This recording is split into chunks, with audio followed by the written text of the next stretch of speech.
तो आज किस्त 312 का जरा गहराई से जायजा लेते हैं। ये किस्त तो काफी अहम मोड़ों से भरी हुई थी। शुरू करते हैं वहीं से जहाँ से किस्त का आगाज होता है, दिलान और बारान का टकराव।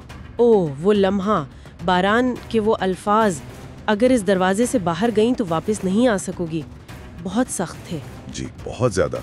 और फिर दिलान चली भी गई और बारान ने रोका भी नहीं। ये देखने में तो एक लम्हा था, लेकिन इसके पीछे बहुत कुछ था। बाद में उसने फिराद से बात करते हुए कहा ना कि वो जवाहर नामी शख्स की वजह से कि वो दिलान से बदतमीजी कर रहा था। जी जवाब तो यही दिया कि बीवी की बेइज्जती बर्दाश्त नहीं, लेकिन जिस तरह से मतलब अल्फाज का चुनाव, वो लहजा, उसने दिलान को शदीद ठेस पहुंचा में। कदरापा ने तो तसल्ली दी कि शायद गुस्से की बात हो, मगर बात तो दिल पर लग गई थी। और फिर फुरात का जो सामना हुआ अपने वालिद से, वो तो बहुत ही शदीद था। शदीद? वो तो जैसे फट पड़ा।